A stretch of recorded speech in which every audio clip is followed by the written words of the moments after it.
time to read this masterpiece. For those of you wondering, this is The Crow by James O'Barr, the author. Not only that, I didn't get the OG, I got the 2011 update. And the reason I say this is the special edition you can get on Amazon. It doesn't even cost that much. I got a nice copy too. This has a new introduction by the author. If you're thinking about watching that goddamn remake movie, don't. Do not. Don't do it to yourself. Listen, the fact that Bill Skarsgård, the guy that plays Eric Draven, did not like the fact that the director decided to be smart and change the ending to open the door to a future sequel, that's a whole red flag. Like right there, if your main actor doesn't even like the decision the director's making, oh, you already know it's going to be a dumpster fire inside of a trash can.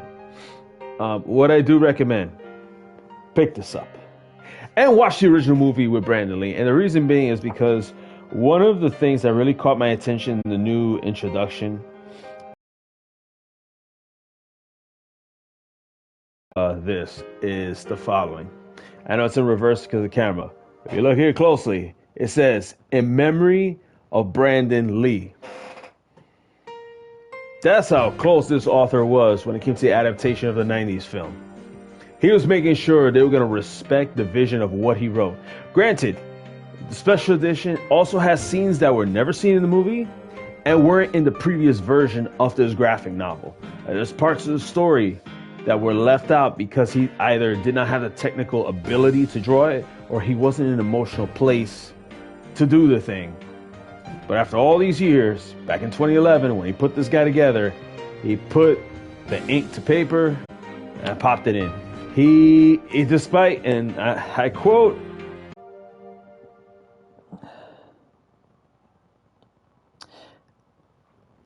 alright, so this is what he said on note of making this book. On the inner sleeve credits of the first 4 or 5 Queen albums, the band proudly proclaimed, and I quote, "No synthesizers were used in the recording of this LP." This is correct. I like to borrow that statement. No computers were used in the making of this book. Everything here is ink on paper. Even the lettering is hand done on the original art. Gray tones are the now obsolete techniques of duo-shaped board and zipatone. The new pages were completed in the same manner, using 20-year-old leftover supplies from the original book. Jack White once said, "Technology destroys art," and I agree. You're not learning your craft when a computer does it for you. I do have a computer, by the way. This is my favorite part. I do have a computer, by the way. It's over there in the corner under those stacks of books and artwork, with post-it notes stuck on its dusty screen. A large cache of spiders is nesting on it, so it's not a total loss. I love this. I love the fact that he said that. Like, he stated, I'm like, damn, this is a man who was dedicated to his work.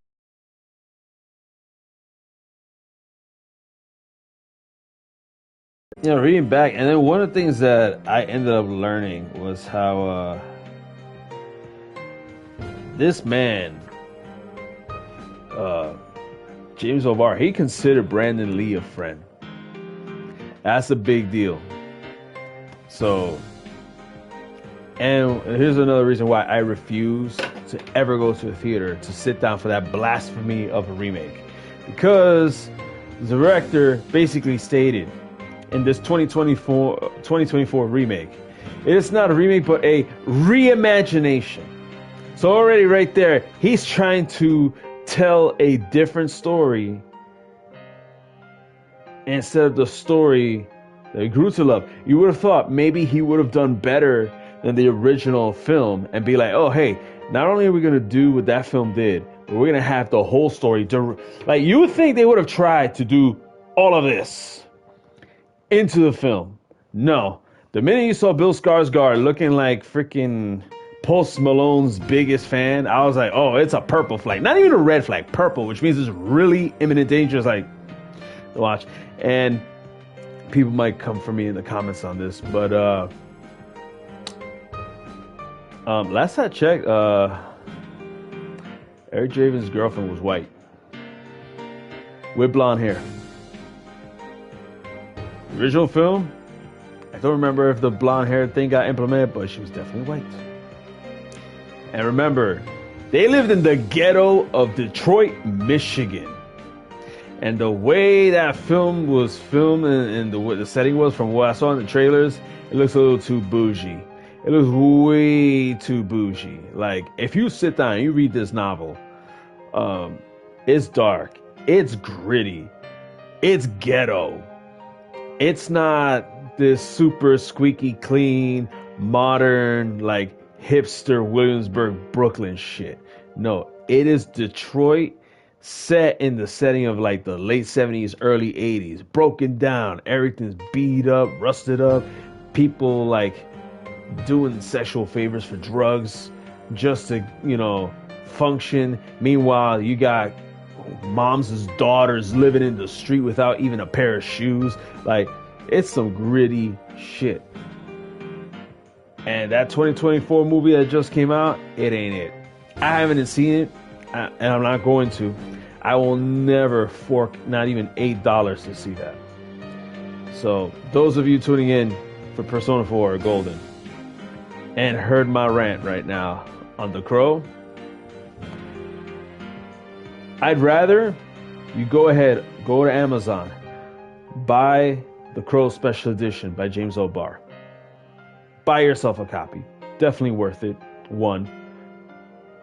And 2, go ahead and get the DVD of the original Crow movie starring Brandon Lee.